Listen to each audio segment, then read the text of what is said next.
Hayaan mo na ako, Calixto. Sandali lang naman ako eh. Gusto ko lang silipin ang lagay ng anak natin. Lalo lang mamimihasa na maging matigas ang ulo ni Dorfina kung gagawin mo yan, Abiana. Eh, anong balak mo? Hindi na lang natin siya pupuntahan. Ni kakausapin man lamang. Baka tuluyan na siyang lumayo sa atin. Calixto, natatakot ako. Siya na lang ang anak natin. Mahal na mahal ko siya. Ayoko mawala siya sa atin. Hindi siya mawawala sa atin, Abiana.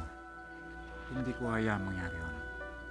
Sa oras na pwede na siya makalabas, magtatalaga ako ng mga kawal na magbabantay para sa kanya.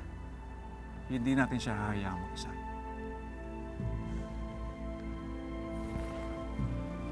Tama si Quindina, Ama. Wala kayong tiwala sa sarili niyong anak.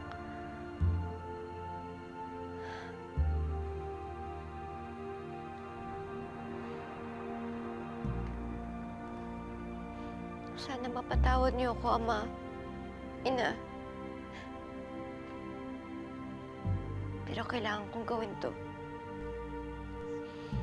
Kailangan kong umalis para mapatunayan sa inyo na kaya kong sarili ko.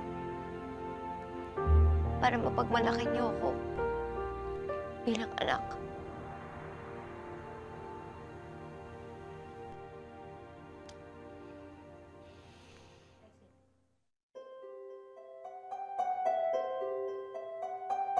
Hindi ko alam anong gagawin ko, dugan-dugin.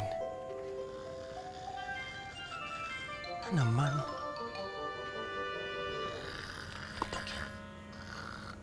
Dugin. Dugin. Hoy!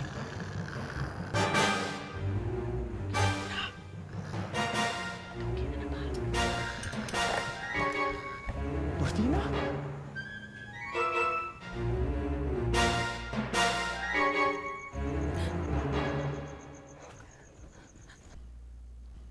Dorfina? Prinsesa Dorfina!